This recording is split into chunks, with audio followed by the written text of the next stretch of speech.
everybody. It is the Pele Report for February 10th, Wednesday of the year 2021. And this is practically the time of the great Aquarius alignment. It may go down into history. What I want to show you, first of all, before I zoom in, is just look way over here to the left. There's Uranus. And Uranus is pretty much in this line with Mars. Now here I'm going to open it up, and you're going to see that Mars, okay, you kind of see this square between Mars, Earth, and Sun. That's like a 90-degree square. Mars, almost a 90-degree square to Mercury. Mars, almost a 90-degree square to Venus.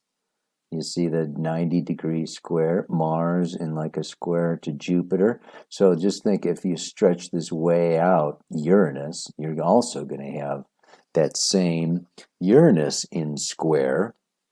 And what we can see exactly is, let's see how I can turn this so you can, there's Saturn. Look at Saturn.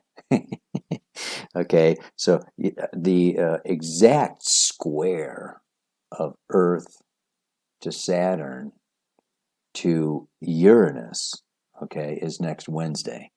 But it's really going on all year because Saturn is going so slow, right? It's going over that way. And Uranus is hardly moving at all, way out there to the left, okay? But let's zoom in a little closer here, because what we've got now is, if we tilt this down, you see the moon. Here's the moon, okay? So what we have is this new moon happening tomorrow, okay? And Mercury coming into this exact alignment with Venus on Friday, and then coming into this exact alignment with Jupiter. In fact, let me move it along. Here we go. Let's just move this a little. Just a little bit. Now you can see the Earth turning a little bit here. This is such a cool program. You can even see Pluto. So Pluto is still out there in Capricorn. But Saturn, Jupiter, Venus, the Sun, Mercury, and the Moon are all, it's the back here is actually, it's the constellation of Capricorn, but it's the sign of Aquarius. So, this is this grand alignment.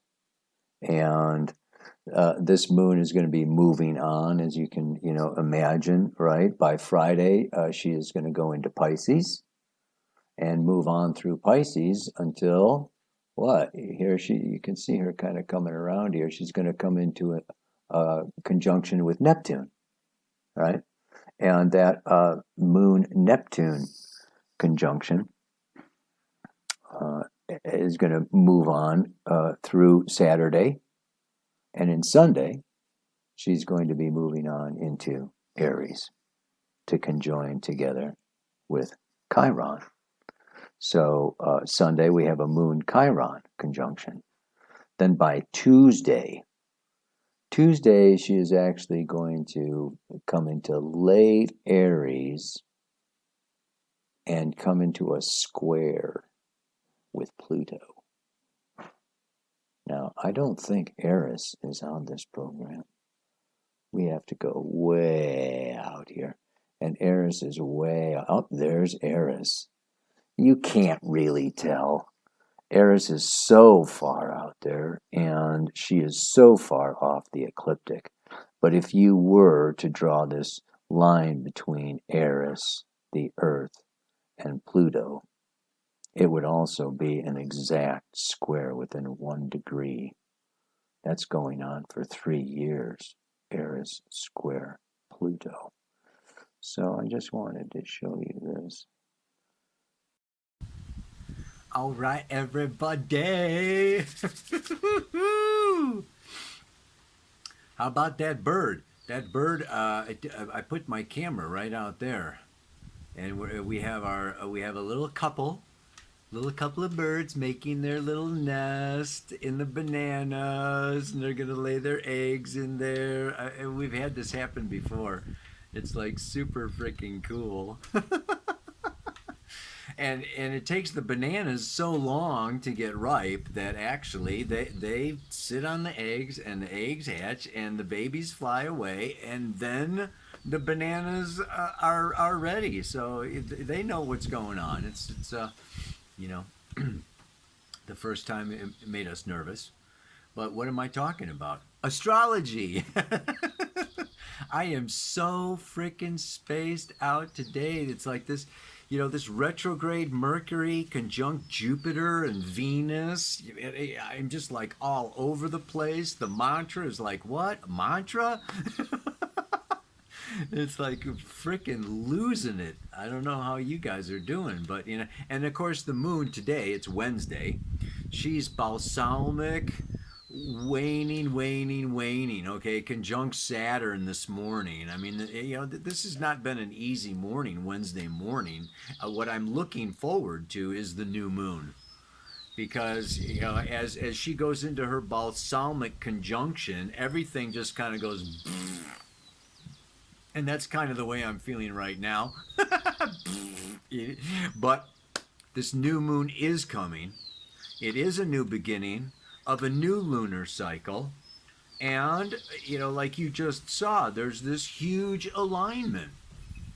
Sun, Moon, Mercury, Venus, Jupiter, Saturn, all in this alignment of Aquarius. The age of Aquarius. And let's look at what this Aquarius is about. Like I say, Aquarius is, the 11th sign of the zodiac. Like I just wrote in the lunar planner, okay, it is about, okay, things are waning, letting go. It's about the future and deconditioning, stepping out, stepping back, stepping away from the known, familiar job, relationship, identity, whatever you want to, whatever you've been supported by, is you've been holding on to, what has given your life a sense of meaning, yourself a sense of identity, purpose. This can all be just like exploding. And Uranus Aquarius is sudden, unpredictable, shocking aha moments. For better or for worse, pleasant surprises, great envisioning of, oh yeah, now it all makes sense. Why didn't I see that before? To the other, like, oh my God, really? Why didn't I see that before? Now I'm absolutely screwed. Like, why didn't we realize that this was going to blow up, or that this was going to fall apart, or that it's like, so there's a lot of things that Uranus is the unconscious, the personal unconscious. We've got a lot of unconscious stuff going on. I just did a weekend workshop this last weekend with Core. I could put a link for it. They do men's work and women's work and couples work. It's really awesome. I'll put a link for that in the notes below, along with this week's song, which I will get to at the end. But yeah, I'm putting more links down in the notes afterwards. But what I was talking about, she actually closed with this beautiful thing of, let's remember that life is happening. It's not happening to us. It's happening for us. Thank you, Jessica Core.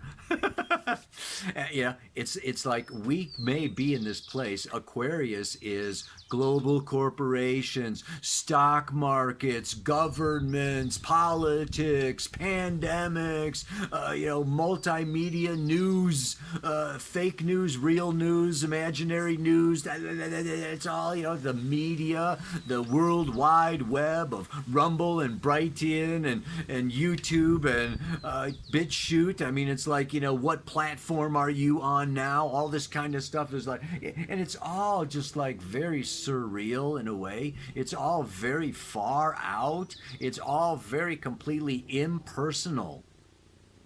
Aquarius is very impersonal.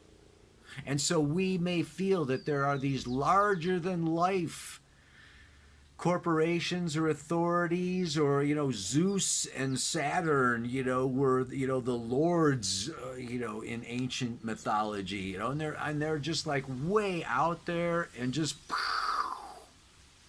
so sometimes we might feel like we're kind of bound, tied up. Uranus square Saturn. And yes, like you're on a roller coaster, and everything is changing, but like you're just tied to the chair, and there's really not a lot you can do about it. Chiron in Aries. This time period, so many of us, we can really feel disempowered. We can feel victimized. We can feel powerless.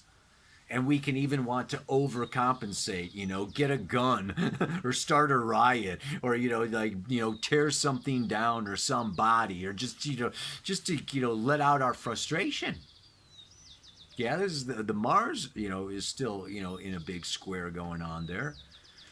And so, there's just this kind of, type of a thing that I also spoke of in the lunar planner, that Aquarius is like the lion tamer. Aquarius is opposite Leo.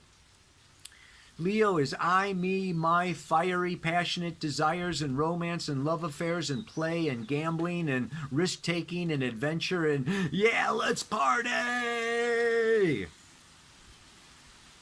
And Aquarius, okay, is, you're not the star of the show. Aquarius is the producer, the director, the divine intelligence, extraterrestrial intelligence, global intelligence.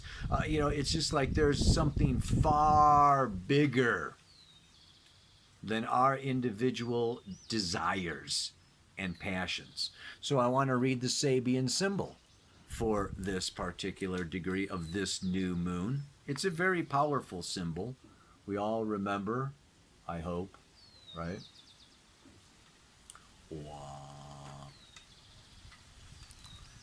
A man, having overcome his passions, teaches deep wisdom in terms of his experience. The constructive use to which difficult past experiences can be put as examples for those who are still striving to overcome their passions. So we've got this Leo, fiery passion, the lion and the lioness, the king and the queen of the jungle. Roar! Desire! Passion! Square to Scorpio, square to Taurus. I mean, these are the signs, right? All this stuff in Aquarius is opposite. If you got a bunch of Leo, if you've got a bunch of Scorpio, if you've got a bunch of Taurus, okay, this is just like squares and oppositions and blocks. You are feeling bound and blocked and stopped and right, like you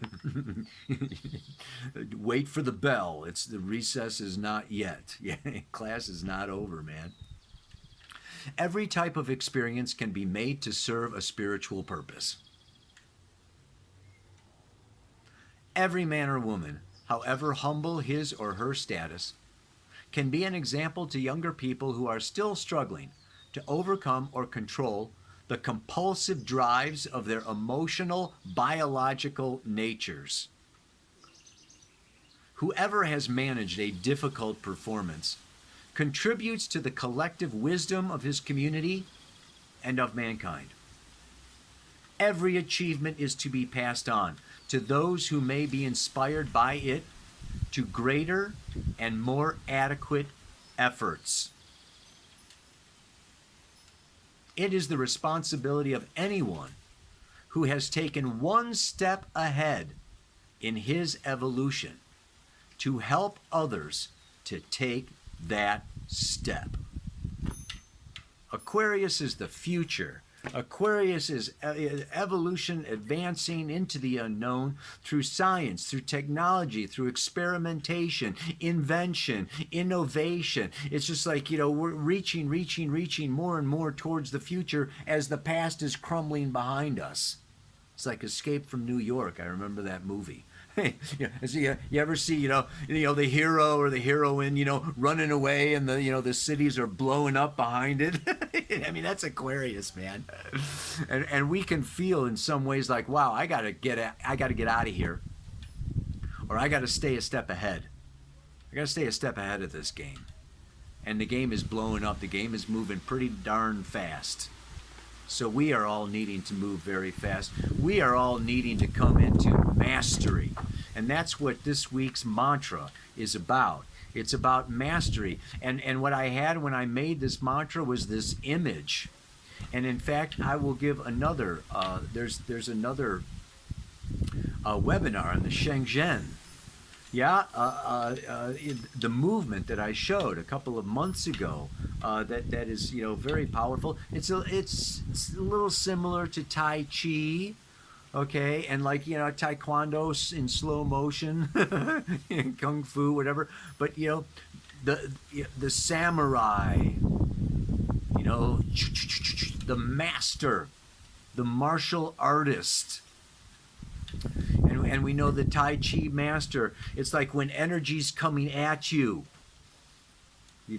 rather than, it's like, okay, you just move a little bit and there it goes.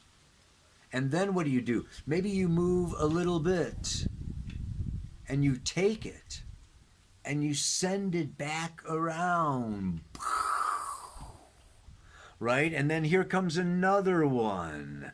Right? I mean, it is this dance, and it can be graceful, and it can be gentle, because right now there's a lot of, sudden surprise. So we need to all be ready.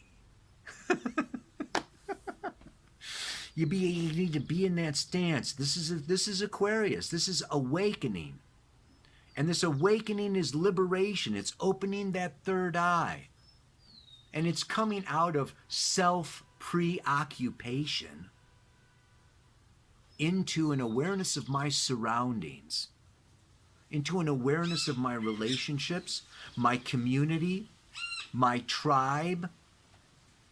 And it's this real dance that we need to do.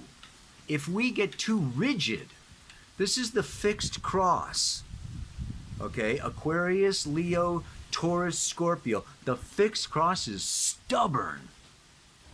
And Uranus is actually the planet of extremes, the ruler of Aquarius, which is squaring, okay, Saturn and all of this Aquarius right now, with Mars, by its side in a way. And what that can be is extremists. And let's look at this Aquarius. It's unity in diversity. What Uranus is doing is stepping out of the norm, out of the conventional. And the light workers or the awakened ones or the great spiritual teachers of our time may feel like, yes, this is liberation and everyone is awakening and da-da-da-da. But I want to just really look at what Jeffrey Wolf Green, my teacher of evolutionary astrology, when he talks about Aquarius. This stepping out can also be stepping way back into the past. The Amish, the Luddites, the Ku Klux Klan, okay, the white supremacists, okay, the slave drive. We can step outside of time. So there's all these, Aquarius actually rules subgroups. Yeah? Little micro, okay, the rappers, okay, the Gnostics, the Masonics, it's all these little groups, okay, and all these little groups are breaking, it's like, no, none of them are conventional, right? You know, they're all minorities. We've got so many little groups of minorities. You can't even count how many cults there are, how many different belief systems there are. So part of this Aquarius, part of this awakening is actually, we can't forget that Neptune is still square the moon's nodes of Sagittarius and Gemini. And just think of this: Jupiter rules Sagittarius, Mercury rules Gemini, and Mercury and Jupiter are in conjunction this week. This is the ruler of the North Node and the South Node coming together in the sign of Aquarius. And so to me, what this says is, with the Neptune squaring the nodes still by a couple of degrees, it's still functional, it's still accurate, it's still a skip step. What is necessary, what is needed now is the death, the end of illusion, false beliefs, false idols, unnatural laws. South node of the moon in Sagittarius. False belief systems. Okay, religions, the opium of the people, as Marx would say, right? It's just like, look at our beliefs, and a lot of our beliefs is what's getting shattered right now. If you pay attention to the science, and well, now, not only science, which science? What scientist? What we're finding now, okay, is that with enough money, you can, pay, a lot of scientists to say whatever you want and to prove whatever you want is true. I mean, it's just like, whoa. So we need to really develop personal discrimination, personal discernment, open up our own connection, right, to that divine, and really feel that energy and move that energy and not get rigidly stuck, but rather be able to flow instead of getting stuck on that fixed cross and saying life is this way and this is right and you are wrong, and coming on, with all kinds of I may be proven wrong tomorrow. Do we have the flexibility? Do we have the maturity to accept that we were wrong, that we were misguided, or that we, out of passion or compulsion or instinct, we made mistakes? Okay, and can we own? Aquarius wants us to own our shit, so that we can move on. It's only when you can see clearly the terrain, the playing field, that you can adequately or beautifully create your next play. So let's play the game by, first of all, recognizing all the players and all the, where we are. So it is really, I am going to master going with the flow, gently moving the energy, not too fast or slow.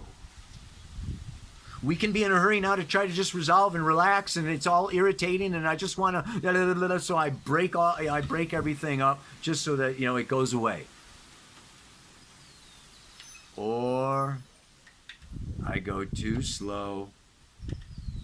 I resist. I am not changing my mind. I'm not changing my habits. I'm not budging from here. Neither one of those is going to work. The hare and the tortoise, it's like right now we can't be the hare and we can't be the tortoise. we've got to be, we have to be able to pull up what we need out of our medicine bag, out of our toolbox. Today, tomorrow, tonight, everything is changing and shifting so rapidly, so fast. Our ability will be to stay mobile. This Aquarius is trine Gemini, mutable air of change. Trine Libra, okay? These air signs, this is a time, okay, to like really be in the air, awake, listening. Sound travels through the air, communicating, networking. Okay, this is just like really a time to rise above in our helicopter, looking down over where we have been and where we are going without too much attachment. That's the mastery of these times. I am going to master going with the flow, gently moving the energy, not too fast or slow. Namaste, aloha, so much love. Oh, the song, of course, is Mind Games. Mind Games, John Lennon, Moon in Aquarius. Okay, if he's not a messenger of the age of Aquarius, nobody is. John Lennon, man. Wow. A master himself, right? Mind games. Keep on playing those mind games. Listen to the lyrics of that one. It's awesome. Ow!